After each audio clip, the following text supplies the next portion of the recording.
রাতের দুভাগ পার হয়ে গিয়েছে, হঠাৎ আল্লাহর নবী পর্দাটা সরিয়ে মসজিদে নববীর মিহরাবে দাঁড়িয়ে গেলেন। ইকামত হয়ে গেল, আল্লাহর নবী নামাজ শুরু করে দিলেন। একদম আচানক এসে রাসূল দাঁড়িয়ে গেলেন। সাহাবারা হতচকিত, কি ব্যাপার, সব দাঁড়িয়ে গেছে। আল্লাহু আকবার। নামাজ শেষ হয়ে গেল, আল্লাহর নবী সালাম ফিরিয়ে ঘুরে দাঁড়িয়ে বললেন, বাবারা আজকে বড় কষ্ট হয়ে গেছে তোমাদের, সন্ধ্যা রাত্রে নামাজ পড়ে ঘুমিয়ে পড়ো, আজকে অনেক রাত হয়ে গেছে। বাবাজি আমি রাসূলুল্লাহ নামাজ পড়ে নিইনি গো, আমি রাসূলুল্লাহ ঘুমিয়ে যাইনি বাবা, আমি রাসূলুল্লাহ ভুলে যাইনি বাবা। আজকের এই এশার নামাজটা একটু দেরি করে পড়ার কারণে আল্লাহ পাক বড় খুশি হয়ে গেছেন, আজকের নামাজটা আল্লাহর দরবারে কবুল হয়ে গিয়েছে। আল্লাহ খুশি হয়ে গেছে বাবা, একটু রাত গভীর করে এশার নামাজ পড়েছি, রাতের শেষ অংশের ইবাদত আল্লাহর দরবারে কবুল হয়। ও ভাইজান, কি বলতে গিয়ে কোথায় চলে এলাম? কথাটা হচ্ছে এই, রাসূল পাক সাল্লাল্লাহু আলাইহি ওয়াসাল্লামের উপরে সাহাবায়ে কেরামদের মুহাব্বতটা কেমন ছিল, যে হযরতে আলী উহুদের ময়দানে রাসূলুল্লাহকে বাঁচাবার জন্য জীবনের কোনো পরোয়া করলেন না, জানের কোনো পরোয়া করলেন না, রাসূলুল্লাহকে বাঁচাবার জন্য নিজের বীরত্বের পরিচয় দিয়ে ময়দানে তিনি মোকাবেলা করার কারণে আল্লাহ পাক আসমান থেকে খবর দিলেন, আমি আলীর উপরে আজকে খুশি হয়ে গেলাম। আলী আমার হাবিবকে বাঁচাবার জন্য, আমার রাসূলকে বাঁচাবার জন্য একা বীরত্বের সঙ্গে যে মোকাবেলা করলো, আমি আল্লাহ নিজে দেখলাম, আমি আল্লাহ খুশি হয়ে গেলাম। ওই সময় রাসূলুল্লাহ এই কথাটা বলেছিলেন, আলী আমার মধ্যে, আমি আলীর মধ্যে। জিবরিল বললেন, ইয়া রাসূলুল্লাহ আমি আপনাদের দুজনের মধ্যে। জিবরিল আমিন তো আসমান থেকে তখন এসে গেছে, ওখানে হাজির, বুঝেছেন? অতএব বাবাজি জীবন তৈরি করুন, আখিরাতের ময়দান তৈরি করুন, আল্লাহকে ভয় করুন। বসিরহাট আল্লামা রুহুল আমিন সাহেব হুজুর তখনকার জামানাতে গাড়ি ঘোড়া ছিল না, গরুর গাড়ি করে জলসা করতেন, গ্রামে গ্রামে ঘুরতেন। হুজুরেরও কিছু দুষ্মন সব ছিল, কিছু বদমাইশ দুষ্কৃতিকারীর লোক, তারা ভাবলো হুজুর এই রাস্তা দিয়ে আসছে, ওই দেখ গরুর গাড়ির আওয়াজ পাওয়া যাচ্ছে, চুপ করে আড়ালে লুকিয়ে পড়লো, মারবে, টাকা পয়সা কেড়ে নেবে। হুজুরকে মারবে, টাকা পয়সা কেড়ে নেবে। 4-5 জন যুক্তি করে চুপ করে আড়ালে লুকিয়ে পড়লো, ওই ক্যাচ আওয়াজ হচ্ছে, গরুর গাড়ি আসছে, এই দেখ এই হুজুর আসছে, লুকিয়ে পড়, এলি ধরবো। বসিরহাট হুজুর যাচ্ছেন গরুর গাড়ি করে, হয়তো 5 দিন 7 দিন 10 দিন 15 দিন পর বাড়ি ফিরছেন। গরুর গাড়ির সফর, কেতাব সব আছে, জি সঙ্গে এক একজন আছে, কেতাব সব সময় কাছে থাকছে হুজুরের গাড়িতে। এরা লুকিয়ে আছে, এই ক্যাচমাচ গাড়ি আসছে, গরুর গাড়ি আসছে। হায় আল্লাহ, সে গরুর গাড়ি কই, দাঁড়িয়ে থেকে সে গরুর গাড়িও নেই, কিচ্ছু নেই, কোথায় গেল বলদি? এরা বললে এই দেখ গেল কোথায়, খোঁজ যা বাবা। যতদিন বাড়িতে যে দেখি, বাড়িতে যে দেখছেন হুজুর ফারাগাত হয়ে এবার বিছানা একটু আরাম করবার জন্য চলে গেছে। এরা ডাক দিয়েছে, হুজুর বাড়ি আছেন? কে বাবা?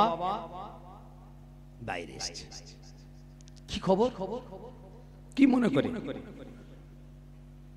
এরা এইবার হুজুরের হাতটা ধরেছে, মাপ চাইছে। বসিরহাট হুজুরের, হুজুর মাফ করে দিন, আল্লাহর ওলি আপনি আমাদের মাফ করে দিন, বেয়াদবি হয়ে গিয়েছে হুজুর, আমরা কয়েকজন মিলে আপনার মালমাতা টাকা পয়সা কেড়ে নেওয়ার উদ্দেশ্যে রাস্তার ধারে গোপনে লুকিয়েছিলাম, আপনার গাড়িটা আসছিল আমরা দেখতে পেলাম বটে, কিন্তু লুকিয়ে রইলাম, গাড়িটা কোন দিক দিয়ে পার হলো বুঝতে পারি নাই। হুজুর কখন আপনি বেরিয়ে এলেন, বেয়াদবি হয়েছে, আপনি মাফ করে দিন। বুঝতে পেরেছেন?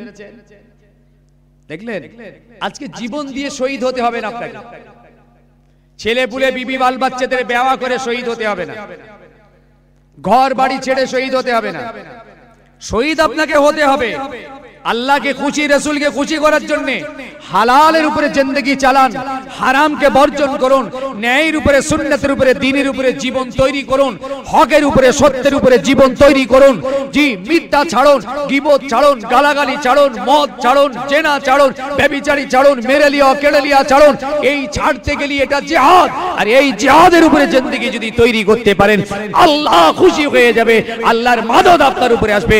বশিরার হুজুরের জিন্দেগি এই জিহাদের উপরে তৈরি ছিল, আল্লাহ হুজুর উপরে খুশি ছিলেন। তাই আল্লাহ রাব্বুল আলামিন ওই দুষ্কৃতীদের কাচোকে একটা পর্দা দিয়ে আল্লাহ তার দোস্তকে পার করিয়ে দিয়েছেন। হুজুর বললেন, বাবা আমি তো দেখলুম তোমরা ওইখানে বসে আছো বাবা, আমি যখন এলাম আমি তো দেখলুম তোমরা সব বসে আছো, আমি তো দেখলুম। হুজুর মাফ করে দেন, হুজুর মাফ করে দেন। বসির হুজুর বললেন, যাও বাবা, আল্লাহ তোমাদের মাফ করে দেবেন। দেখেছেন, আল্লাহ তোমাদের মাফ করে দেবেন, আল্লাহ তোমাদের মাফ করে দেবেন। এসব জীবন তৈরি করেছি। জি, এই সমস্ত ওলিদেরকে গালাগালি করবেন?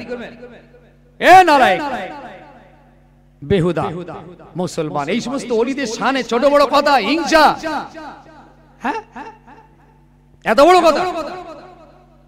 শোনেন, কোন একটা সময়ে কোন একটা বছরে ফুরফুরার 21, 22, 23 সাল সব প্রচন্ড মানুষ হয়েছে, রাস্তা জাম। লোকজন গিয়ে দাদা হুজুরকে বললেন, হুজুর প্রচুর লোক, রাস্তা জাম, দোকানঘাট এত হয়েছে, একটু দোকানগুলো সরিয়ে সরিয়ে দিলে মনে হয় রাস্তাটা একটু সহজ হতো। দাদা হুজুর বললেন, তাহলে তোমরা গেলে হবে না, আমি যাই। হুজুর নিজে বেরিয়েছে, দেখছে সব দোকান, বাবা একটুখানি করে সরিয়ে নাও, একটু করে সরিয়ে নাও, একটু একটু করে সরিয়ে নাও। কোন একজন দোকানদার বললে, হুজুর আমার সরাচ্ছেন, সব ভাই সরাবেন তো? বলে, বাবা সবাই কি বলবো, সবাই কি বলবো, সবাই সরিয়ে দেবে, একটু একটু করে সরাও, ছোট করে নাও দোকান। বসিয়া হুজুর দোকান দিতেন সব জায়গায়, বই বিক্রি করতেন, কিতাব বিক্রি করতেন। কিতাব ছিল তার জীবনের মূল সম্পদ।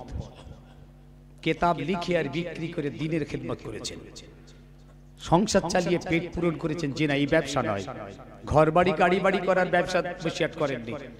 বই লিখে বই বিক্রি করে সমাজের মানুষের কাছে দ্বীনের একটা বিরাট সংবাদ পৌঁছে দিয়েছিলেন। দাদা হুজুর কেবলা এরকম করতে করতে এসে দেখছে এর একটা বইয়ের দোকান বসিয়াট হুজুর দিয়েছেন। হুজুর ছিলেন একটা লোক, বলছে, বাবা এটা কার কার দোকান গো?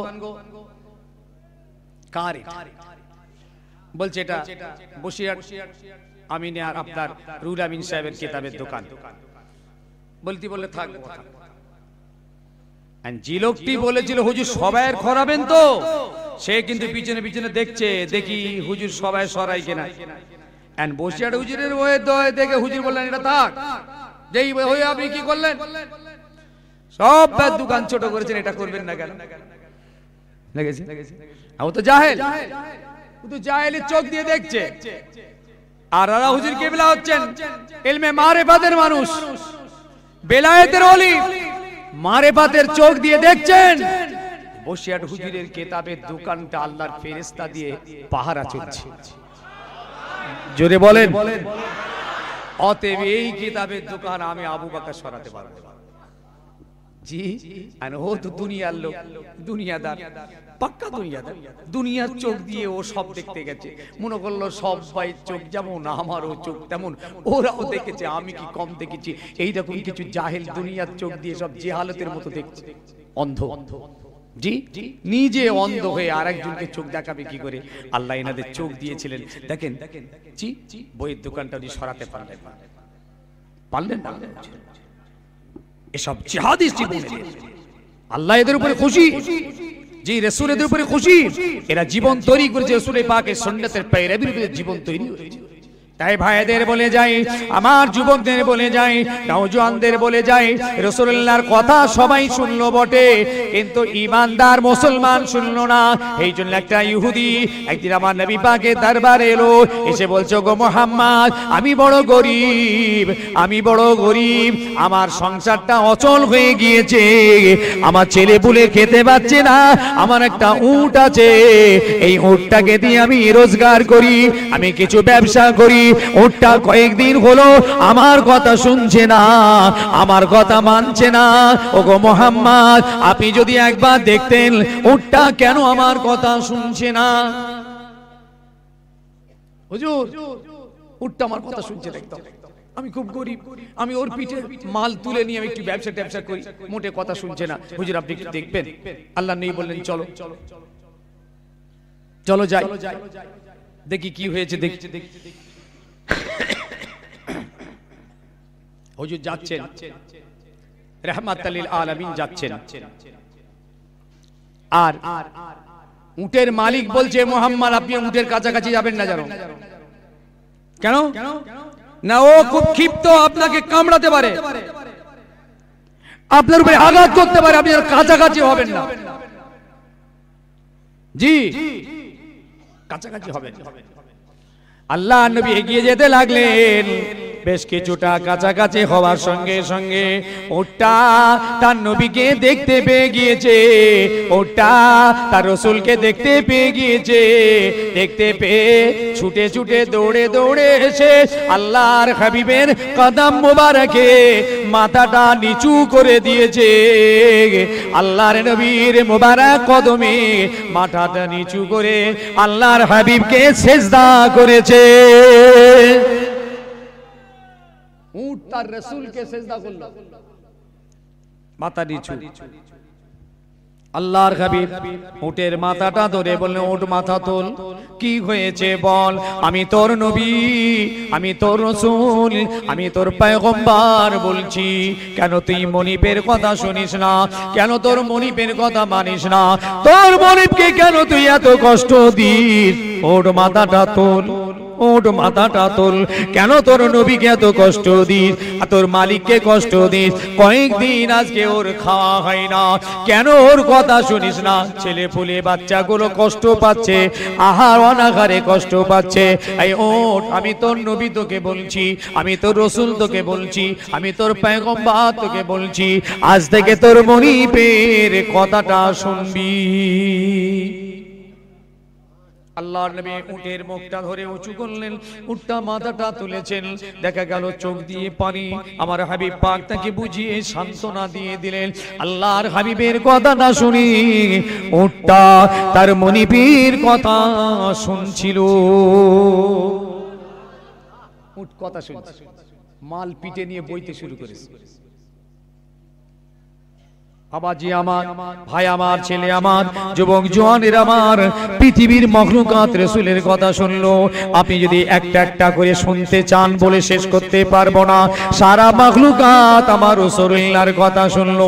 সাহাবারা বললেন ইয়া রাসূলুল্লাহ, ইয়া হাবিবাল্লাহ, ওটা আপনার পায়ে সিজদা করেছে। ইয়া রাসূলুল্লাহ, আপনি কিছু বললেন না কেন? মানুষকে সিজদা করা হলো হারাম। ইয়া রাসূলুল্লাহ, আপনার পায়ে মাথা দিয়ে সিজদা করলো, আপনি উটটাকে কেন কোনো কথা বললেন না? আল্লাহ নবী বললেন বাবারা, এটা হলো উট, মরুভূমির জাহাজ, অবলা জানোয়ার, এর জন্য শরীয়তের কোনো হুকুম নাই, এর হালাল নেই, হারাম নেই, এর জায়েজ নেই, না জায়েজ নেই, জাহান্নামা নেই, জান্নাত নেই, শরীয়তের কোনো হুকুম এর জন্য নেই। এই জন্য উটটা তার রাসূলকে ভালোবেসে যখন তার পায়ে মোহাব্বতে মাথাটা নিচু করে দিয়েছে, আমি রাসূলুল্লাহ খুশি হয়ে গেছি, আমার আল্লাহ খুশি হয়ে গেছে।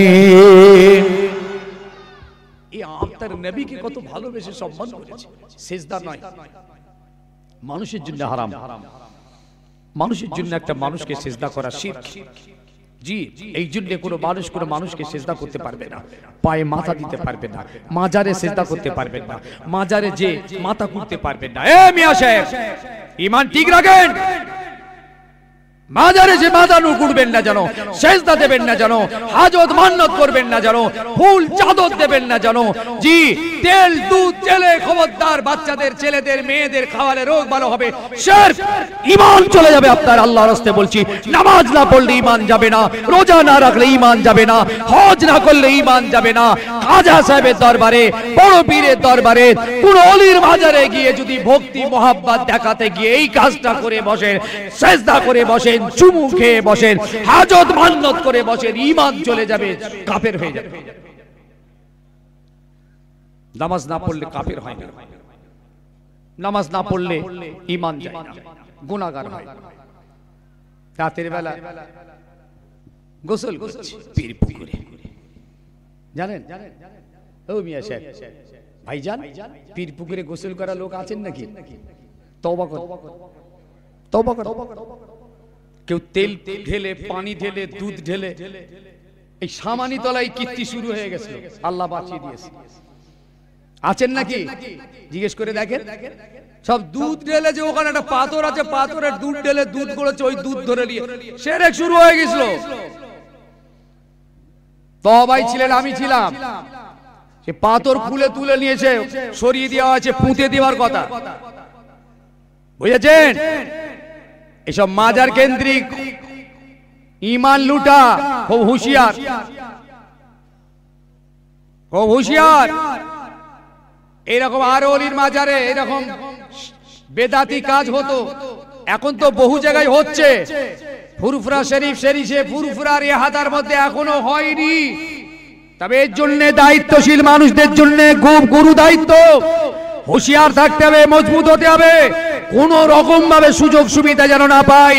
কোন শিরক যদি হয়ে যায়, যারা দায়িত্বে আছেন খোদার কাছে জবাব আপনাদের দিতে হবে। রাতের অন্ধকারে, গভীর রাতে এসে কেউ যদি মাথা করে, সে দায়িত্ব কে নেবে? ও দায়িত্ব কে দিতে পারবে? কে নেবে? এক জায়গায় লেখা ছিল, ভাই শোনেন, পীর পুকুর থেকে পানি তুলে গোসল করবে বলে পাচির দিয়ে ঘিরে গোল করে দিয়ে বলছে মহিলাদের জন্য। বাপরে বাপরে বাপ, মহিলাদের খেদমত, কত বড় সওয়াবের কাজ করেছে। জাহান্নামায় যাবে, জাহান্নামায় যাবার রাস্তা করে। ওই মেয়েগুলোকেও জাহান্নামায় পাঠাবে, আর যারা ঘিরে দিয়েছে খরচা করে ওরাও জাহান্নামায় যাবে। আর যারা হুজুরের মাজারে টাকাগুলো দিয়েছিলেন, যাদের টাকা দিয়ে ওটা তৈরি হয়েছে, ওদের দশা কি হবে? ভাগেন, এই কাজ করতে হবে না আপনাদের। দরকার হলে আপনি জলসা দেবেন না, ওই ওলির কোনো অসুবিধে হবে না। তা বলে আপনি যেন ঈমান লুটবেন না, ঈমান ধ্বংস করবেন না, মানুষের ঈমান চুরি করে খাবেন না যেন। এসব কথা বললি তো আপনারা আমাকে খারাপ বলবেন। জি, হাতে ধরে বলছি, জি, সেজদা করা মানুষের জন্য মানুষকে হারাম। ভাই আপনাদের আবার বলি, আমার ভাইদের বলি, শহীদানদের দরবারের মেহমানদের বলে যায়, আল্লাহর ওলির দরবারে এসেছেন। একটা ইহুদি আমার রাসূল পাকের দরবারে এলেন, এসে আমার হাবিবকে বললেন, ওগো মুহাম্মদ, আমি একটা খচ্চর পুষেছিলাম, বড্ড আমি শখ করে পুষেছিলাম। খচ্চরটার পিঠে চড়ে আমি চতুর্দিকে বেড়াবো, কিন্তু খচ্চরটাকে ছোট থেকে বড় করলাম, আমাকে পিঠে আর নিচ্ছে না, আমাকে পিঠে নিচ্ছে না। ও মুহাম্মদ, একবার খচ্চরটাকে জিজ্ঞেস করে দেখুন, কেন সে আমাকে পিঠেতে নেবে না? আল্লাহ নবী বলে, খচ্চর কি হয়েছে বল? কেন তুই তোর নবী তোর মালিকের কথা শুনছিস না? তোকে আদর করে ছোট থেকে বড় করেছে, কেন তুই তাকে পিঠে নিস না? তোর পিঠে কেন তাকে বসতে দিস না? খচ্চরটা বলেছিল, ইয়া রাসূলুল্লাহ, ইয়া হাবিবাল্লাহ, আমার খানদানের উপরের যত দুনিয়া থেকে চলে গিয়েছেন, তারা কিছু কম বেশি ৭৫ জন নবীকে তাদের পিঠে করে তারা বয়ে বেরিয়েছে। ইয়া রাসূলুল্লাহ, আমি ওই খানদানের, আমিও চাই আমার পিঠে আমার রাসূলকে নিয়ে বইতে চাই। আরেকটু জোরে, আমার বংশধররা তাদের নবীকে পিঠে করে নিয়ে বয়েছে। ৭৫ জন নবী, কিছু কম বেশি পিঠে করে তারা সারা জীবন বয়ে দুনিয়া থেকে চলে গেছে। আমিও চাই আমার নবীকে আমার পিঠে বসিয়ে আমিও চড়াতে চাই। ওহ আল্লাহু আকবার। হুজুর বললেন, ইহুদি, এ তোমার কথা শুনবে না, বলছে তোমার কথা নেবে না। ইহুদি বলল, মুহাম্মদ তালেকে বিক্রি করে দেবো, এ আমি রাখবো না, এ রাখবে। যখন আমার কথা শুনবে রেখে রেখে কি রসুল মোহাম্মদ আমার রসুল বললেন আমায় বিক্রি করতাম, আল্লাহ নবী কিনে নিলেন, আর কিনে এলি বিসমিল্লাহ বলে তার পিঠে খালি চলেছে। একদম বসা মাত্রই রসুলকে নিয়ে খচ্চরটা কুর্তিতে একদম তীর গতিতে নিয়ে ছুটছেন। একবার জোরে বলুন জি। খচ্চর তার রসুলকে তার পিঠে চড়িয়ে ছুটছে। সারা পৃথিবী রাসূলুল্লাহর কথা শুনেছে। আপনি কি রাসূলের কথা শুনলেন বলুন, কি শুনেছেন? কথা শুনেছেন? কিচ্ছু শুনিনি, খালি ইসালে সব চলো নারে তাকবীর আল্লাহু আকবার ফুলপাশিব জিন্দাবাদ, সব শেষ। হাতে ধরে বলে গেলাম ইসলামের মধ্যে পুরোপুরি আসুন। উদখুলু বিসসিলমি কাফা ওয়ালা তাত্তাবিউ খুতওয়াতিশ শাইতান। ইসলামের মধ্যে যদি আসতে হয় তাহলে পুরোপুরি চলে আসুন, ইবলিস শয়তানের তাবেদারি বন্ধ করুন, সম্পূর্ণ শরীয়তকে মজবুত করে ধরে দ্বীনের উপরে পরিপূর্ণ কায়েম হন। বলুন সকলে আল্লাহুম্মা আমিন, বলেন আল্লাহুম্মা আমিন। একবার দরুদ শরীফ জোরে জোরে আল্লাহুম্মা।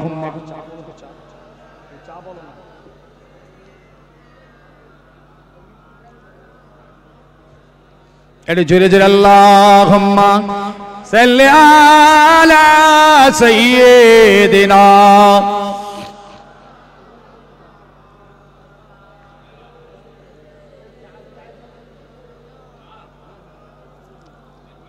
मदीने में जाकर मोहम्मद मिलेंगे, वहाँ पे कसूर की सहारा मिलेंगे, सहारा न दोगे तो फिर कमनी वाले कैसे किनारा मिलेंगे।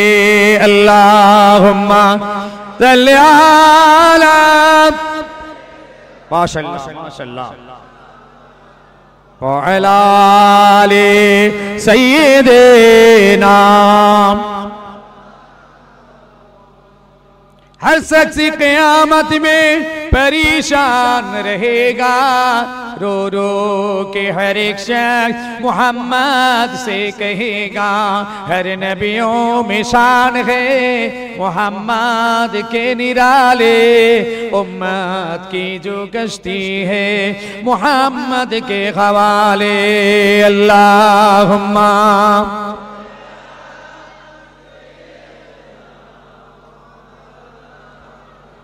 वाला आले।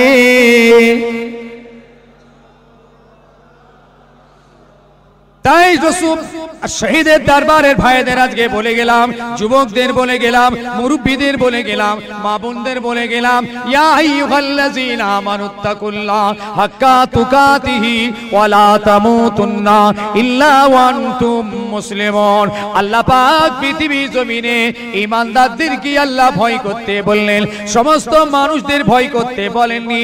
এই আয়াতের ভিতরে আল্লাহ ঈমানদারদেরকে বললেন তোমরা আমাকে ভয় করো।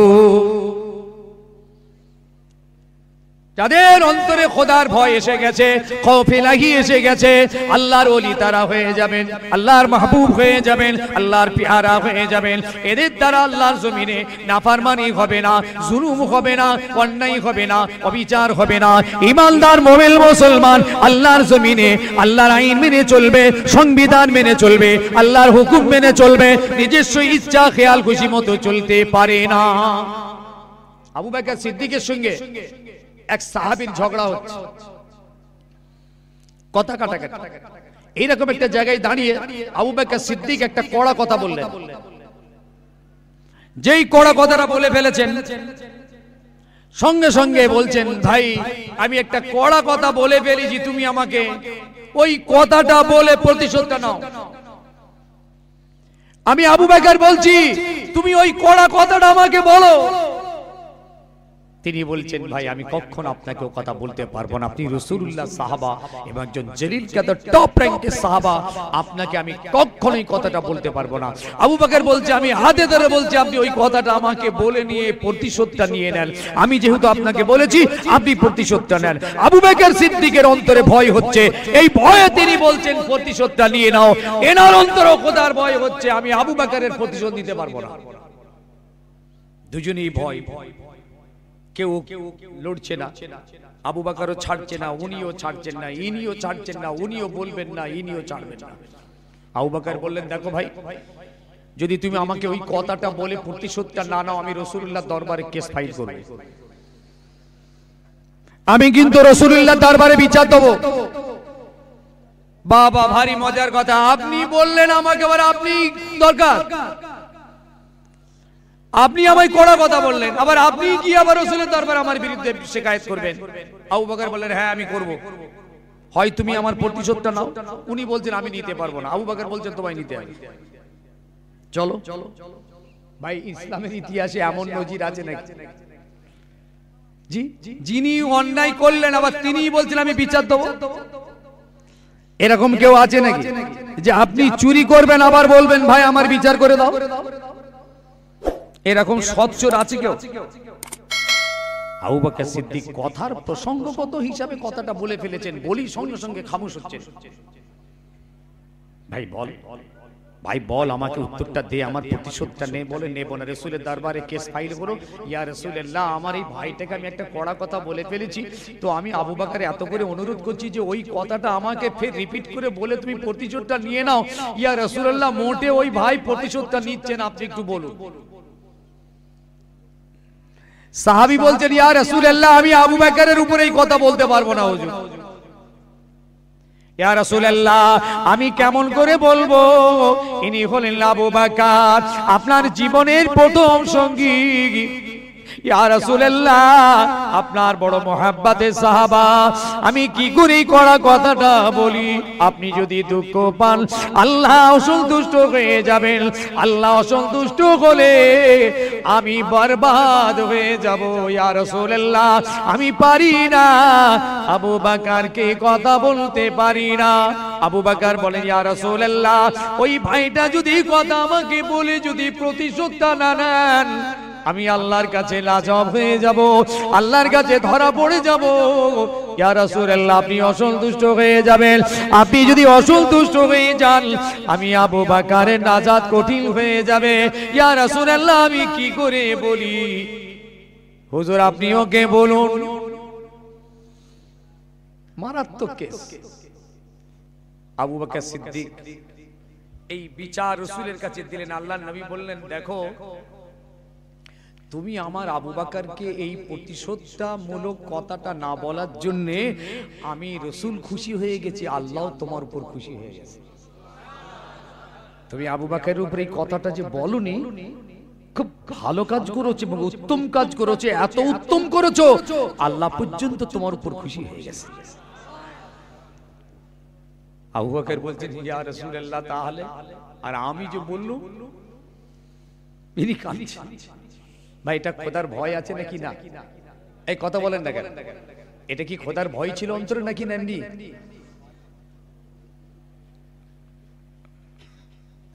আল্লাহ নবী বললেন, তুমি বলো ভাই আবু বকর, আল্লাহ তোমাকে মাফ করে দেবেন। তুমি আবু বকরকে বলো, আল্লাহ তোমাকে মাফ করে দেবেন। এ তখন বলছে, ভাই আবু বকর, কিছু মনে নেবেন না, আল্লাহ আপনাকে মাফ করে দেবেন। বলুন সুবহানাল্লাহ। বাস, বিচার হয়ে গেল, ফাইসলা, আল্লাহ আপনাকে মাফ করে দেবেন। কি রকম বিচার দেখেছেন ভাই আমার, বাবা আমার? এ হলো খৌফ ইলাহি, এ হলো আল্লাহর ভয়, আল্লাহর আযাবের ভয়, আল্লাহর গজবের ভয়, আল্লাহর শাস্তির ভয়। ভাইজানেরা, আবু বকর সিদ্দিক বিচার রাসূলের দরবারে দিলেন, এই বিচারটা দিয়ে ফয়সালাটা করে নিলেন। এটা ছিল আল্লাহর ভয় তাদের অন্তরে। আল্লাহ ওয়ালাদের জীবনী দেখুন, নায়েবে নবীদের জীবনী দেখুন, আরে বিল্লাদের জীবনী দেখুন, আল্লাহর ভয়ে তারা ভীতু হয়ে গিয়েছিলেন। এই জন্য বাবা হযরত ইমামে আযম আবু হানিফা রাহমাতুল্লাহ আলাইহি এইরকম রাস্তা দিয়ে যাচ্ছিলেন, যেতে যেতে দেখেন একটা গাছের নিচতে একটা পশু খেয়ে ঘুমোচ্ছে। গাছপালা খেয়েছে, লতা টতা সব খেয়েছে, ঘাস খেয়ে গাছের নিচেই ঘুমোচ্ছে, গাছের নিচে। আবু বকর সিদ্দিক রাদিয়াল্লাহু তাআলা আনহু ওইখানটা যে দাঁড়িয়ে গেলেন, দাঁড়িয়ে যে বলছেন, পশু তুই ঘুমোচ্ছিস? ওহ, সত্যি তোর কপাল, কি নসিব তোর। তুই আমার থেকে ভালো রে, তুই আল্লাহর জমিনের ঘাস খেয়েছিস আর আল্লাহর জমিনে গাছের নিচে আরামে ঘুমোচ্ছিস, এই জন্যই তোর কোনো হিসাব নেই, তোর কোনো বিচার নেই, তোর জাহান্নামা জান্নাত নেই, তোর কোনো আখিরাত পুলসিরাত কিচ্ছু নেই। তুই আমার থেকে কত ভালো রে। আল্লাহ যদি আমাকে তোর মতো পশু করত রে, আমিও আল্লাহর জমিনের ঘাস খেয়ে তোর মতো ঘুমাতাম। ইমাম সাহেব হুজুর কাঁদছেন, ইমাম আবু হানিফা কাঁদছেন, আল্লাহকে বলছেন, আল্লাহ আপনি যদি আমাকে ঘাস করে বানাতেন তাহলে আমাকে দুনিয়ার জীবজন্তুরা খেয়ে ফেলতো, আল্লাহ পাক কতই না ভালো হতো, আমার আর হিসাব হতো না, বিচার হতো না, আল্লাহ পাক আমি রেহাই পেয়ে যেতাম। আল্লাহ আপনি আমাকে যদি পশু করে বানাতেন তাহলে কতই না ভালো হতো, আপনার জমিনের ঘাস খেয়ে আমি এরকম ঘুমাতাম, আমার কোনো বিচার হতো না। এই বলে ইমাম আবু হানিফা রাহমাতুল্লাহ আল্লাহর জমিনে কাঁদছেন। এটা ছিল আবু হানিফার খৌফে ইলাহি, এটা ছিল আবু হানিফা রাহমাতুল্লাহ আলাইহির খোদাই ভয়। আল্লাহর ভয়ে এত ভীতু হয়ে গেছেন যে তিনি আল্লাহর জমিনে এইভাবে তিনি কাঁদছেন। রাত্রে এত কাঁদতেন যে পাশের বাড়ির মানুষগুলো পর্যন্ত সজাগ হয়ে যেত যে ইমামে আজম সারা রাত ধরে আল্লাহর জমিনে কাঁদছেন।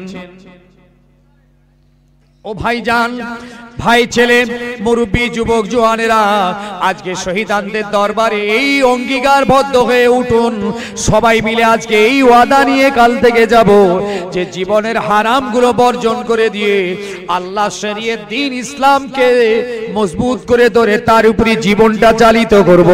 স্বেচ্ছাচারিতা জীবন, খামখেয়ালির জীবন যেন আমাদের তৈরি না হয়, যেন দ্বীন ইসলামের উপরে নিজের জীবনটাকে তৈরি করে তার উপরই যেন মহৎ আমাদের নসিব হয়। একবার সবাই মিলে বলেন আল্লাহুম্মা আমিন, আরো জোরে বলেন আল্লাহুম্মা আমিন, আরো জোরে বলেন আল্লাহুম্মা আমিন। খামখেয়ালি জীবন চলবে না, স্বেচ্ছাচারিতার জীবন চলবে না। জি, জমিন আল্লাহর, আইন চলছে আল্লাহর, সংবিধান আল্লাহর, আল্লাহর সংবিধান মেনে ইমানদারকে চলতে হবে, কলমাওয়ালাদের চলতে হবে, রাসূলের উম্মতকে চলতে হবে। পৃথিবীর সবাই যে যার ইচ্ছা মতো চলতে পারে, ইমানদার চলতে পারবে না, তাকে টোটাল লাইফ তাকে আল্লাহর শরীয়তের সংবিধান মেনে চলতে হবে। ভাই সাহেব, এই দেখেন সমাজের কিছু মুসলমান আছে, দেখবেন তারা জমি জায়গা ভাগ বাটরা করতে যে, বুঝলেন, মেয়েদের নামে কিচ্ছু দিল না, ছেলেদের নামে সব দিল। এ আছে না নেই? মেয়েদেরকে বঞ্চিত করেছে ভাই সাহেব, তাদের মাহরুম করে দিয়েছে, দিয়ে ছেলেদের নামে সব দিয়েছে। ভাই আছে না নেই? এ কোন শরীয়তের কাজ করেছে? সে কোন ধর্মের কাজ করলো? কোন কোরআনের কাজ করেছে? সে আল্লাহর জমিনে, সে আল্লাহর জমিনে নিজের গাজওয়ারি করেই কাজ করলো। আল্লাহর কোরআন, আল্লাহর সংবিধান এই বিচার করে দিয়েছেন কে কত অংশ পাবে, এটা আল্লাহর কোরআন ভাগ করে দিয়েছে। ছেলে কত পাবে, মেয়ে কত পাবে, বাপ কত পাবে, মা কত পাবে, স্বামী কত পাবে, স্ত্রী কত পাবে, দাদা কত পাবে, দাদি কত পাবে, এ তো আল্লাহর কোরআন ভাগ করে দিয়েছে। আর আপনি নিজের ইচ্ছা খেয়াল খুশি মতো আল্লাহর কোরআনের অংশকে অমান্য করে আপনি মেয়েদেরকে বঞ্চিত করে ছেলেদের দিয়েছেন। এটা আপনার গাজওয়ারি না? এই সাড়া দেন না কেন? অসুবিধা হচ্ছে নাকি আপনাদের? ভাই অসুবিধা হচ্ছে? জি বলেন, বলেন, এটা তার গাজওয়ারি না? এ কোন আইনে পেল এটা? আবার কিছু দেখবেন মেয়েদের দিয়েছে, ছেলেদের দেয়নি।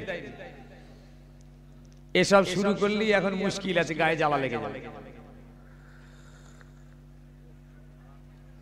এসব কথা বললেই সহ্য করা মুশকিল, মুসলমানের চিড়বিড়ি লেগে যাবে। গা ভর্তি দাঁত, মলম লাগাবেন কোথায়?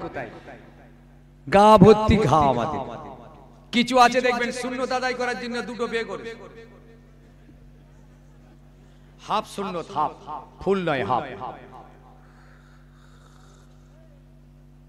ফুল সুন্নত চারটে, কোন সুন্নতে ধার ধারে না, 4খানা বিয়ে করেছে। ক্ষমতা আছে? আর দোয়া করবেন হুজুর নিকে করি, মাথায় খোদার মা দোয়া করবেন নিকে করি, তো নিকে আবার দোয়া চাইছে, আবার দোয়া কিছু আছে, আবার অলিখিত অলিখিত লিখিত পড়িন নেই, অলিখিত নিকে কোথায় কটা আছে তার শেষ নেই, কটা আছে তার খবর নেই, কাগজে কলমে একটা, অলিখিত অনেক। এরা রাসূলুল্লাহর উম্মত গো, শহীদানের দরবারে এসে আবার কাঁদাকাটি করে, একটা বিবির হক আদায় করে। বড় বিবিকে জাহান্নামায় দিয়েছে, ছোট বিবির নামে লিখে দিয়েছে, ছোট বিবিকে জাহান্নামায় দিয়েছে, বড় বিবির নামে লিখে দিয়েছে। আল্লাহর কাবা ঘরে গেলাপ ধরে আবার কাঁদতেছে, এসে বলছে হুজুর আল্লাহ শুকর করে বলছি গেলাপ ধরে কেঁদেছি। এই তুই যা কান্না কেঁদেছিস, খুব কেঁদেছিস, হকটাকে ঠিক মতো দে নাই, তাই জাহান্নামায় যাবে। ও গেলাপ ধরে কেঁদে, জি খামখেয়ালি জীবন। কেন আপনি মেয়েটার অংশটা বঞ্চিত করেছেন? আপনাকে খোদা ছাড়বে না যদি ওই মেয়ে আপনাকে ক্ষমা না করে। ক্ষমা না করলে আপনার ঠিকানা নেই দুনিয়ার জমিনে, কবরে, আখিরাতে, কোথাও আল্লাহর চোখে আপনার ঠিকানা নেই। আপনি জুলুমবাজি করেছেন, হক তালবি করেছেন, এই রকম বহু হক মেরে মুসলমান চলছে।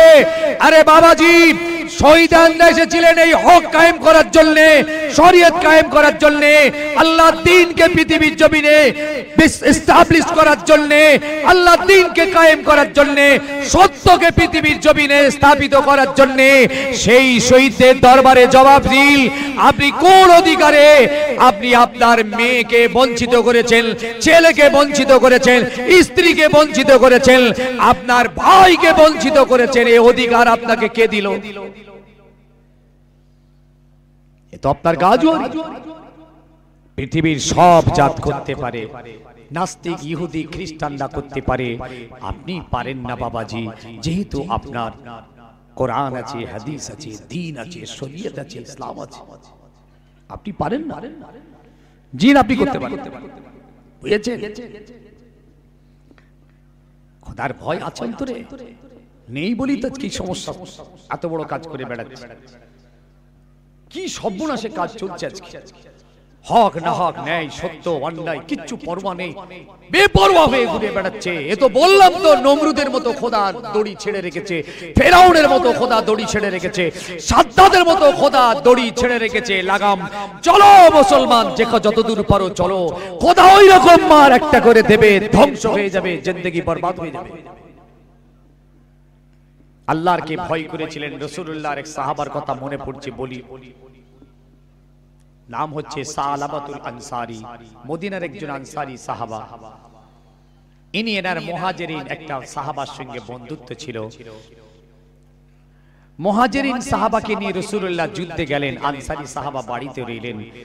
ইবলিসের ধোঁকায় পড়ে একটা গুনাহ করে ফেলছিলেন, অন্যায় হয়েই যাচ্ছিল। এই গুনাহটাকে তিনি মনে করে আল্লাহর কাছে কাঁদতে শুরু করলেন যে আমি এত বড় একটা গুনাহ করে ফেলছিলাম, এত বড় একটা অন্যায় করার জন্য হাতটা বাড়িয়েছিলাম, এত বড় নফসের বশীভূত হয়ে ইবলিসের চক্রান্তে পড়ে এত বড় গুনাহ করার জন্য আমি আনসারী সাহাবা হয়ে, রাসূলুল্লাহর সাহাবা হয়ে এত বড় একটা ভুল করার জন্য হাতটা বাড়িয়েছি। দেখেন রাসূলুল্লাহর সাহাবা খোদার ভয়ে কি রকম কাঁদছেন, পা হড়কে গেছে, একটুখানি সামান্যতম গুনাহ করেননি। ইবলিসের ধোঁকায়, নাফসানিয়তের খায়েশাতের ধোঁকায় পড়ে গেলেন। কানতে কানতে কানতে কানতে আনসারী সাহাবা সালাবাতুল আনসারী পাহাড়ের এলাকায় যে কাঁদছেন, আল্লাহর জমিনে সিজদায়, দেখেছেন কাঁদছে খোদার জমিনে। আল্লাহ পাক আপনি আমাকে maaf করে দিন, আল্লাহ আপনি আমাকে maaf করে দিন, আল্লাহ আপনি যদি ক্ষমা না করেন আমি সালাবাতুল আনসারী দুনিয়ার জমিনে আর মুখ দেখাবো না। আল্লাহ পাক আমি মদিনায় মুখ দেখাবো না। আল্লাহ পাক আমি রাসূলুল্লাহ দরবারে মুখ আর দেখাবো না। সালাবাতুল আনসারী ওই পাহাড়ি এলাকায় গাছের সামনে নিজের মাথাটা নিচু করে আল্লাহর কাছে রোনাজারি হয়ে কাঁদছেন। রাত যায় দিন আসে, দিন যায় রাত আসে, আল্লাহ আমার গোনাটাকে আপনি মাফ করবেন না। আল্লাহর নবী যুদ্ধ থেকে ফিরে এলেন, মুহাজির সাহাবা এসে ভাইটাকে খুঁজছেন, আমার ভাইটা কোথায় গেল? খুঁজতে খুঁজতে খুঁজতে খুঁজতে অনেক পরে সন্ধান পেল, ওই পাহাড়ের ধারে গাছের নিচে মাথা নিচু করে কাঁদছেন। সাঈদ বিন আব্দুর রহমান পাহাড়ের ধারে চলে গেলেন। ও ভাই সাহাবা, আপনি মাথাটা তুলুন, মদিনায় ফিরে আসুন। হযরতে সাহাবা বলছেন, ভাই আমাকে আপনি নিয়ে যাবেন না, আমি মুখ রাসূলুল্লাহ দরবারে আর দেখাবো না। এবং আমি রাসূলুল্লাহ দরবারে দেখাবো না, আমাকে আপনি নিয়ে যাবেন না। সাঈদ বিন আব্দুর রহমান বলছেন, ভাই আপনি মাথাটা তুলুন, আপনি মাথাটা তুলুন, মদিনায় ফিরে আসুন, আমি আপনাকে নিয়ে যাওয়ার জন্য এলাম। অনেক বলার পরে মাথাটা তুলেছেন। বলে, ভাই যদি মদিনায় নিয়ে যেতে হয় আমাকে এমন করে নিয়ে যাবেন না, আমি এমন ভাবে যেতে পারবো না। আমার হাতটা পিছন দিক দিয়ে দড়ি দিয়ে আপনি বাঁধুন, অপরাধীর মতো বেঁধে কোমরে একটা দড়ি দিয়ে টেনে টেনে টেনে টেনে আমাকে আবু বকরের কাছে আগে নিয়ে চলুন, রাসূলের কাছে নিয়ে যাবেন না। গুনাহ করেননি, একটা গুনাহ করার মতো মনের ভিতরে একটা অসওয়াসা এসেছে, এর বেশি আর কিছু না। গুনাহ করেননি, গুনাহ করার মতো একটা অসওয়াসা এসেছে, বাস এইটা। আড্ডা। ও ভাইজান, দড়ি বাঁধা হলো, কোমরে দড়ি বাঁধা হলো, হাতে দড়ি বাঁধা হলো। সালাবাতুল আনসারীকে ধরে টেনে টেনে আবু বকরের কাছে নিয়ে যাওয়া হলো। হযরতে সালাবাতুল আনসারী কাঁদছেন, ও ভাই আবু বকর, ভাই আবু বকর, আমি কি করে রেহাই পাবো ভাই? আল্লাহ পাক কি আমার গুনাহ মাফ করবেন না? আল্লাহ পাক কি আমাকে নাজাত দেবেন না? ভাই আবু বকর, আমার গুনাহ মাফের একটা রাস্তা বলে দিন। আবু বকর বলেছিলেন, ভাই সাহাবা, আমি জানি না আপনার গুনাহ মাফ হবে কিনা, বলতে পারবো না, আপনি আমার কাছ থেকে চলে যান। আবু বকর সিদ্দিক তাড়িয়ে দিলেন, ও ভাই সাঈদ, আমাকে ওমরের কাছে নিয়ে চলো। আবু বকর তাড়িয়ে দিতে পারে, কিন্তু ওমর হয়তো তাড়াবে না, ওমর হয়তো আমাকে বাঁচার একটা রাস্তা বলে দেবেন। ভাই আমাকে ওমরের কাছে নিয়ে চলো।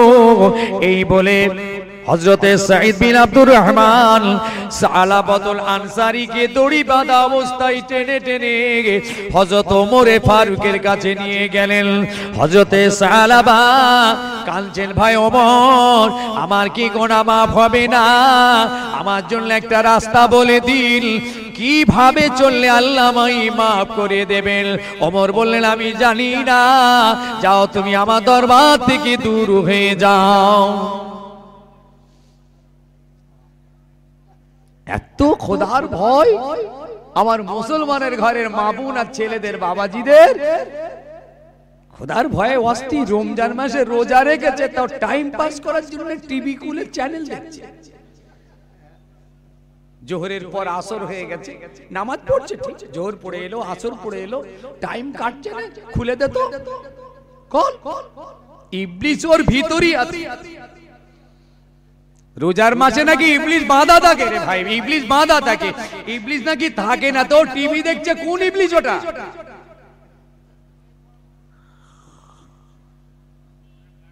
রাগ হচ্ছে নাকি আপনাদের? ওটা কোন ইবলিস? ওয়াসালসালাতুশ শায়াতিন, হাদিস পাক এসেছে রমজান মাসে আল্লাহ ইবলিসকে চেন দিয়ে বাঁধে। ওটা কোন ইবলিস? রোজা রেখে টিভি দেখছে।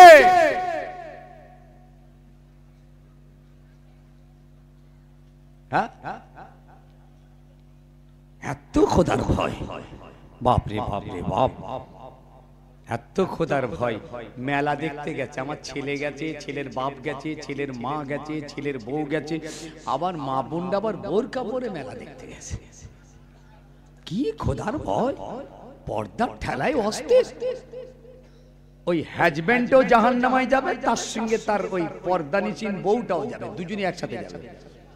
খালিদিনা ফিহা। আবার যত মেলাগুলো সব তৈরি হয়েছে সব মুসলমানের বাচ্চারা দিয়েছে। মুসলমানের বাচ্চা, এরা নাকি মুসলমান, আল্লাহর জমিনে আল্লাহর হারাম কাজের আগড়া তৈরি করেছে। আল্লাহকে সামনে রেখে হাতে ধরে বলছি, নামাজ পড়েননি তবু রিহাই মিলবে, রোজা রাখেননি রিহাই মিলার রাস্তা আছে, পয়ার আছে। আল্লাহর জমিনে হারামের বীজ তৈরি করে হাজার হাজার মানুষকে গুনাহ করিয়েছো, জেনা করিয়েছো, ব্যভিচারী করিয়েছো, লম্পটগিরি করিয়েছো, হাজার হাজার মুসলমান নরনারীকে গুনার কাজে লিপ্ত করেছো। মুসলমানের বাচ্চা কবরে ঢোকো, সমস্ত গুনাহ ঘাড়ে নিয়ে ঢুকতে হবে।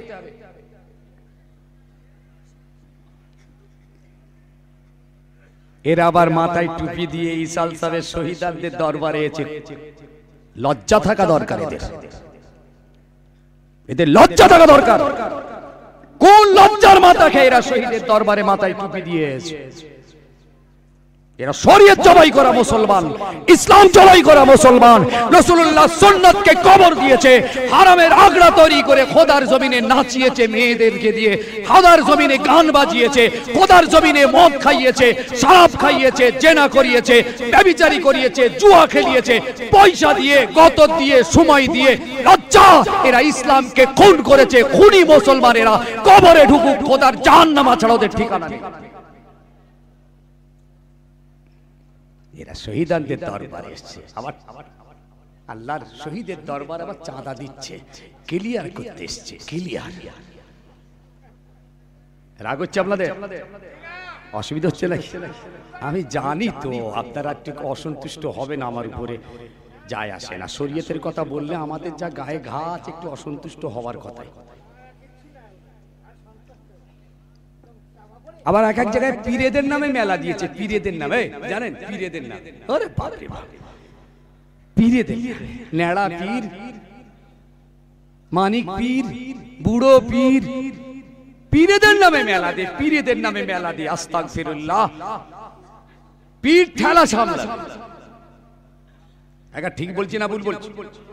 এই কথা বলেন না কেন যে পীরেরা ঠেলা সামলাবে? পীরেরা পীরেদের নামে দিয়েছে। লজ্জা! ফুরফুরার জমিনে মেলা হচ্ছে, ফুরফুরার জমিনে জুয়া হচ্ছে, ফুরফুরার জমিনে সুদ হচ্ছে, ফুরফুরার জমিনে ব্যভিচারী হচ্ছে, ফুরফুরার জমিনে গান হচ্ছে, ফুরফুরার জমিনে পয়সা দিয়ে বাজনা হচ্ছে, নাটক হচ্ছে। লজ্জা! আরে নাস্তিকের বাচ্চারা যদি করতো, খ্রিস্টান যদি করতো, বেদিন বেশারারা যদি করতো, কোনো দুঃখ ছিল না। তাদের হালাল নেই, তাদের হারাম নেই, তাদের জায়েজ নেই, তাদের না জায়েজ নেই, তাদের পাক নেই, তাদের নাপাক নেই, তাদের কোরআন নেই। তুমি মুসলমানের বাচ্চা হয়ে তোমার শরীয়ত আছে, কোরআন আছে, রাসূল আছে, দ্বীন আছে, দ্বীনের ঘরের বাচ্চা হয়ে তুমি আল্লাহর জমিনে গাজওয়ারি করে, স্বেচ্ছাচারিতা করে, নিজের জবরদস্তি করে এই জুলুমবাজি যদি করো, আল্লাহর কোরআন বলছে আমার আসমান জমিনের বাউন্ডারির বাইরে বেরো, বেরো। ইনিস্তাতাতুম আন তানফুযু মিন আখতারিস সামাওয়াতি ওয়াল আরদ ফানফুযু। সাক্ষী বাড়াবেন না। গুনাহ তো আমরা সবাই করছি, গুনাহ থেকে কেউ মাহফুজ নেই। কুল্লু বানি আদম খাত্তাউন, প্রত্যেকই গুনাহগার। এই গুনার জন্য সবাই তওবা করি। আপনি নিজে গুনাহ করেছেন, নিজে মাপ চান, কিন্তু পাঁচজনকে গুনাহগার জড়িয়ে আপনি সাক্ষী কায়েম করেছেন, বাঁচা মুশকিল আছে। আর এমন একটা ভিত গেড়েছেন যে ভিতেতে আরো 10 জন গুনাহগার হচ্ছে। যত লোক গুনাহ করবে সব গুনাহ আপনার ঘাড়ে চাপবে। কি সর্বনাশ! মাথা হ্যাঁ, ফেরাউন কি আজও বেঁচে আছে? কি গো, বেঁচে আছে নাকি ফেরাউন? কি বলছেন, আছে না নেই? এই ফেরাউন আছে না নেই? এই কথা বলা ঘুমোচ্ছে নাকি? ফেরাউনের চেলা চেলা আছে তো? যে আবু জেহেল আছে কি? আবু জেহেল আছে? আবু জেহেলের চেলা আছে, চেলা আছে। আবু জেহেলের চেলা, আবু জেহেলের ছাত্র আছে। এ তো থাকবেই, নিয়ম কথা। ছেলে ছেলে ছেলে ছেলে ছেলে, আরে বাবা আবু জেহেল না থাকলে হয়? আবু জেহেলের চেলা, আবু জেহেলের সব ফেরাউনের চেলা, নমরুদের চেলা আজও দুনিয়াতে আছে। ওহ কি সর্বনাশ! সালাবাতুল আনসারী কে হযরত সাঈদ বিন আব্দুর রহমান ওমরের কাছ থেকে আবার আলীর কাছে নিয়ে যাওয়া হলো। বললেন ভাই আমাকে আলীর কাছে নিয়ে চলো, ভুল হয়ে গেছে, কি করে আমার নাজাত হবে, কি করে গুনাহটা maaf হবে। হযরত আলী দরবারে যে কাঁদছেন, ভাই আলী আমার কি গুনাহটা maaf হবে না ভাই? আরে আবু বকর তাড়িয়ে দিল, ওমরও তাড়িয়ে দিল, তুমি কি আমাকে বাঁচাবে না? গুনাহটা মাফির একটা রাস্তা বলো, কি করে আল্লাহর কাছে আমি রেহাই পাবো? আলী বললেন জানি না, আমি বলতে পারবো না, আপনি আমার দরবার থেকে দূর হয়ে যান। হযরত আলীও তাড়িয়ে দিলেন। হাতে দড়ি, কোমরে দড়ি বাঁধা অবস্থাতে হযরত সাঈদ বিন আব্দুর রহমান হযরত সালাবাতুল আনসারী কে নিয়ে ঘুরছেন, দরওয়াজায় দরওয়াজায় দরওয়াজায় নিয়ে ঘুরছেন।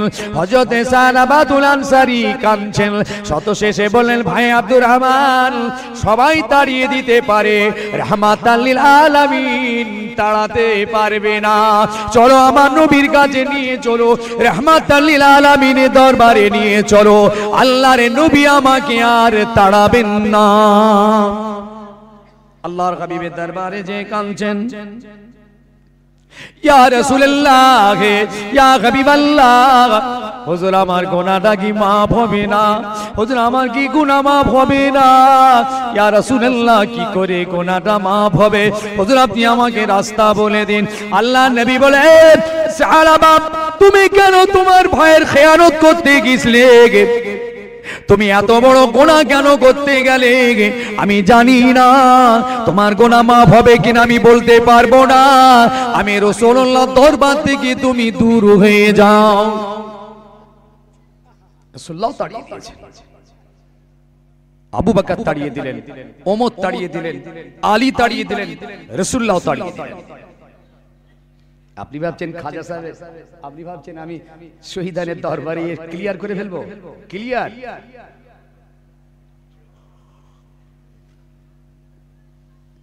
এত সহজ ভাবছেন? কাঁদছে সাদ, বলছে ভাই সাঈদ বিন আব্দুর রহমান সবাই তাড়িয়ে দিয়েছে, আমার নবী যখন আমায় তাড়িয়ে দিয়েছে আমার আর কোনো জায়গা নেই, তুমি আমার দড়ি খুলে দাও, বাঁধনগুলো খোলো, আমাকে ছেড়ে দাও।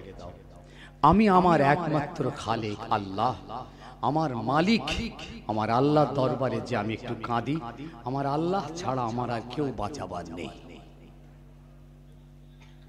সাঈদ বিন আব্দুর রহমান ছেড়ে দিলেন, সালাবাতুল আনসারী পাহাড়ি এলাকায় চলে গেলেন। আল্লাহ জমিনে আবার সিজদায় পড়ে কাঁদতে লাগলেন। কাঁদছেন কাঁদছেন, আল্লাহ পাক আপনি ছাড়া আমার কেউ নেই, আমার রাসূল তাড়িয়ে দিয়েছে, আল্লাহ আমার নাজাত আর হবে না। আল্লাহ আবু বকর তাড়িয়ে দিল, ওমর তাড়িয়ে দিল, আলী তাড়িয়ে দিয়েছে, আমার নবী তাড়িয়ে দিয়েছে। আল্লাহ আপনি যেন আমাকে তাড়িয়ে দেবেন না। আল্লাহ আপনার দরওয়াজা ছাড়া আমার আর কোনো দরওয়াজা নেই, আল্লাহ গো আপনি যেন আমাকে তাড়িয়ে দেবেন না। এই বলে সালাবাতুল আনসারী পাহাড়ে তারে গাছের নিচেই গোপনে সিজদায় পড়ে আল্লাহর কাছে কাঁদতে লাগলেন।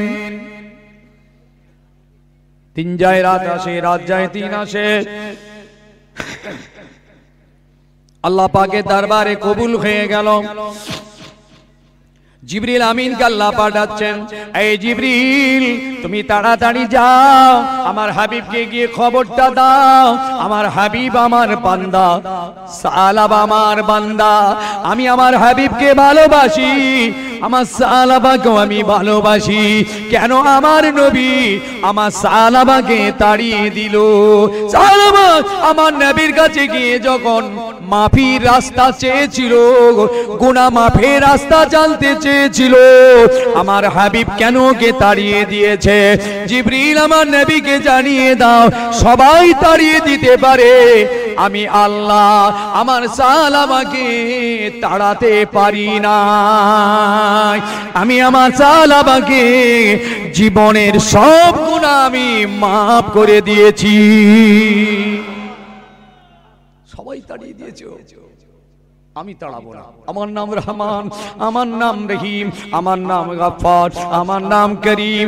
সবাই তাড়িয়ে দিতে পারো, আমি আল্লাহ যদি আমার সাহাবাকে তাড়িয়ে দিই, আমার রহমান নামের বেইজ্জতি হয়ে যাবে, আমার রহিম নামের বেইজ্জতি হয়ে যাবে, আমার গফফার নামের বেইজ্জতি হয়ে যাবে। আমি আল্লাহ পারি না।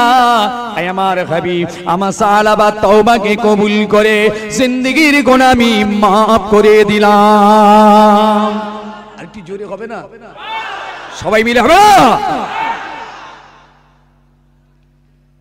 জিবরিল আমিন রাসূলকে খবরটা দেওয়ার সঙ্গে সঙ্গে আমার নবী কাঁদছেন, পয়গম্বরের চোখ দিয়ে পানি গড়াচ্ছে। আবু বকর দেরি করুনি বাবা, এইমাত্র জিবরিল বলে গেল আমার সাহাবাকে আল্লাহ মাফ করে দিয়েছেন, তুমি তাড়াতাড়ি সাহাবাকে খুঁজে আনো। আবু বকর তাড়াতাড়ি যাও বাবা, আমি তাড়িয়ে দিয়েছিলাম আমার সাহাবাকে, আমি রাসূল সাহাবাকে তাড়িয়ে দিয়েছিলাম। সে কাঁদতে কাঁদতে ফিরে গেছিল, আল্লাহ পাক কিন্তু ফিরিয়ে দেয়নি। জিবরিল এক্ষুনি বলে গেল আল্লাহ পাক সাহাবার তওবাকে কবুল করে ওকে মাফ করে দিয়েছে, ওকে তাড়াতাড়ি খোঁজো, কোথায় আছে দেখো।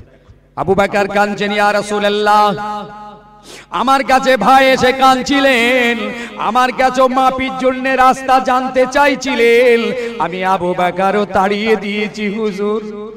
ওমর কাঁদছেন, ইয়া রাসূলুল্লাহ ভাইটা আমার কাছে এসে কাঁদছিলেন, ওমর বলে আমাকে জড়িয়ে কাঁদছিলেন, নাজাতের রাস্তা জানতে চাইছিলেন, আমি ওমর তাড়িয়ে দিয়েছিলাম। আলী কাঁদছেন, ইয়া রাসূলুল্লাহ ভাইটা আমার কাছে এসে কাঁদছিল, আমার কাছে এসে জানতে চাইছিল গুনাহ কি তার মাফ হবে না। ইয়া রাসূলুল্লাহ আমি আলীও তাড়িয়ে দিয়েছি হুজুর গো। আমরা সবাই মিলে সাহাবাকে খুঁজে আনি। সব সাহাবা খুঁজতে চলে গেলেন, খুঁজতে খুঁজতে খুঁজতে খুঁজতে কোন রকম ভাবে তার সন্ধান পাচ্ছি না। অনেক খোঁজার পরে রাস্তার লোকেরা বলল একটা লোক কয়েকদিন ধরে ওই পাহাড়ের ধারে কাঁদছেন, এত কাঁদছেন দিনরাত, যার কান্নাতে পাশাপাশি মানুষ জেগে যায়। আপনারা যে দেখতে পারেন ওইখানটা হয়তো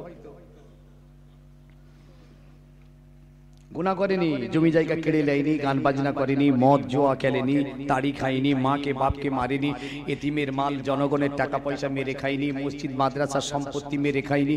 জি না, একটা নাফসের উপরে ধোঁকা পড়ে গেছিল, সেই ধোঁকায় পড়ে একটা গুনাহ করতে যে হাতটা টেনে নিয়েছে। গুনাহ করেনি, গুনাহ হয়নি, নাফসারি ওয়াসওয়াসায় পড়ে একটা গুনাহ করার জন্য হাতটা বাড়িয়েছিলেন, হাতটা টেনে নিয়েছে, ব্যাস এইটুকু। আপনি কি ক্লিয়ার করবেন বলুন? হাজী সাহেব জিন্দাবাদ, হাজী সাহেব জিন্দাবাদ। এয়ারপোর্টে গিয়ে ঠেলে তুলে দিয়ে বললাম ক্লিয়ার করে, হাই সাহেব উড়ে চলে গেল। এক মাস পর হাই সাহেব ফিরে এলো কলকাতা এয়ারপোর্টে, হাজী সাহেব জিন্দাবাদ, হাজী সাহেব জিন্দাবাদ। মালা ফালা দিয়ে, গলায় টাকা ফেকা রং ফং দিয়ে একদম ফুলে ফেঁপিয়ে একদম জাহান্নামায় পাঠাবার জন্য গাড়িতে তুললো।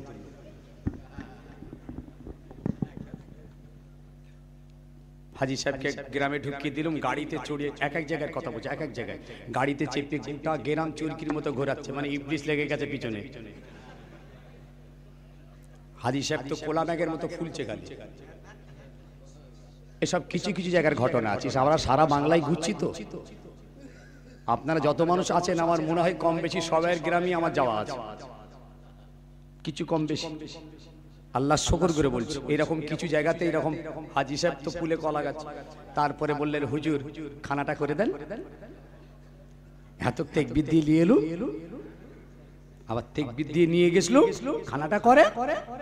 হ্যাঁ বাবা, 3খানা গরু ফেলে দিয়ে বিরাট খানা, গোটা গ্রাম খাইয়ে দিলেন। তারপরে হুজুর গেছে খানারি সালসাবে সব রেসানি হুজুর আল্লাহ শুকর করে বলছি সব কাজ আল্লাহ ঠিকঠাক করিয়ে দিয়েছেন আর হুজুর কাবা ঘরের গেলাম ধরে কি দিয়েছি হুজুর আর কি করেছেন সাফা মারওয়া কি কান্না আর এ ও সে যা করেছেন সব ভালো করেছেন খারাপ কিচ্ছু করেন না যে কটা মানুষের মেরে রেখেছেন ওগুলাকে দিয়ে দেন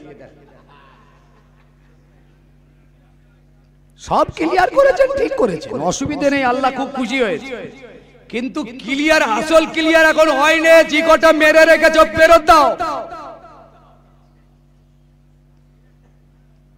কি ভাই সাহেব কোথায় শরীয়ত কি কোথায় শরীয়ত আজকে হ্যাঁ বছরে একদিন শহীদানের দরবারে বছরে একদিন দাদা হুজুরের দরবারে বছরে একদিন ফুরফুরা ওলিদের দরবারে ওরে বাপ রে বাপ রে বাপ এইসব মুখোশধারী হয়ে যাচ্ছি এসব ভাওতাবাজি চলেন ওতে শরীয়ত বাঁচবে না শরীয়ত বাঁচবে না শরীয়ত ওতে বাঁচবে না ওতে ইমানের নূর তাজা হবে না আসল জায়গায় আসেন সব ছাড়ুন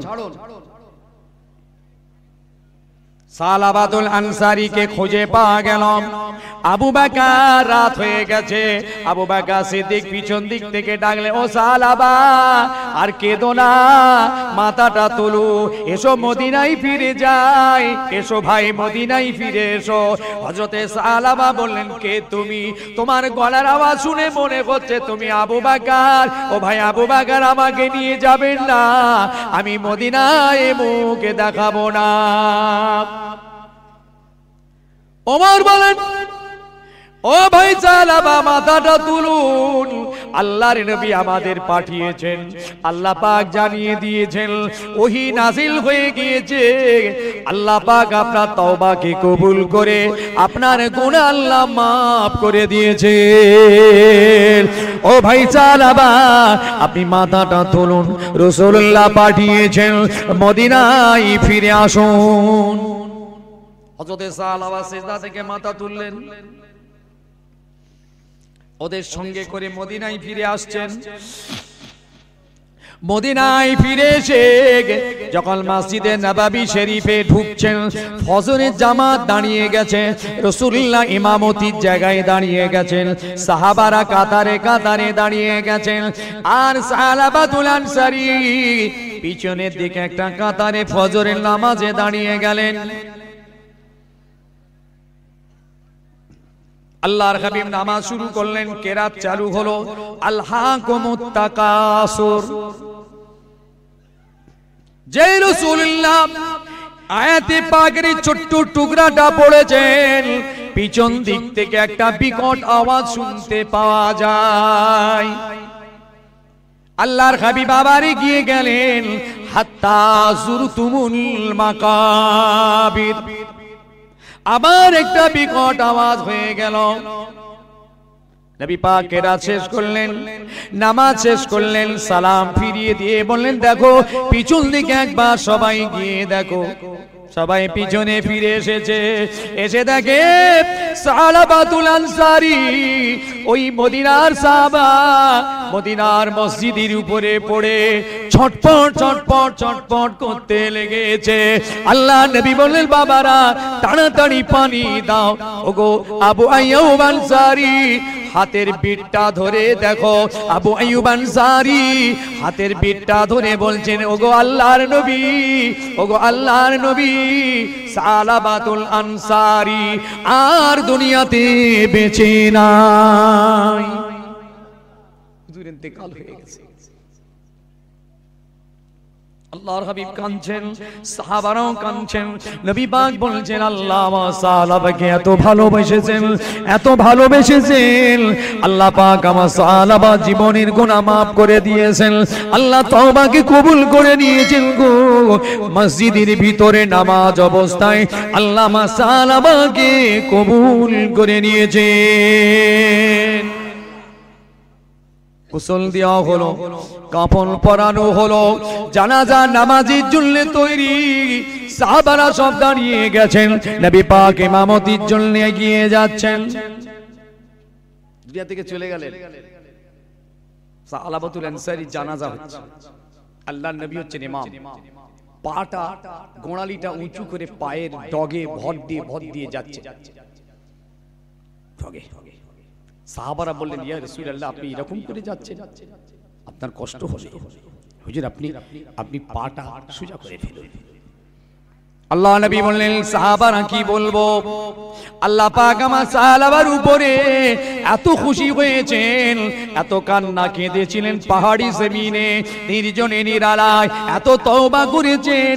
আল্লাহ পাক তার উপরে খুশি হয়ে এত খুশি হয়েছেন, তার জানাজাতে আসমান থেকে অসংখ্য ফেরেশতা আল্লাহ পাঠিয়ে দিয়েছেন। সালাবাতুল আনসারীর জানাজাতে অসংখ্য আসমানি ফেরেশতা হাজির হয়ে গেছে। আমি রাসূলুল্লাহ দেখতে পাচ্ছি গো, এত সাহাবা নাজিল হয়ে, এত ফেরেশতা নাজিল হয়েছেন, আমি পাটা সোজা করে ফেলতে পাচ্ছি না। আছেন, খোদার ভয় তৈরি করুন, জুলুমবাজি বন্ধ করুন, অত্যাচার বন্ধ করুন, জি আল্লাহর জমিনে শিরকশি গাজওয়ানি বন্ধ করুন। আল্লাহর জমিনে আল্লাহর সংবিধান মেনে, আল্লাহর আইন মেনে ঈমানদার চলুন। আমরা আল্লাহর শরীয়তের সংবিধানের বেড়া জালে ঘেরা, একটা মুহূর্ত পর্যন্ত তার বাইরে আমাদের চলার অধিকার নেই। সবাই বলেন আল্লাহুম্মা আমিন, বলেন সকলে আল্লাহুম্মা আমিন। একবার সকলে দরুদ শরীফ, আল্লাহুম্মা।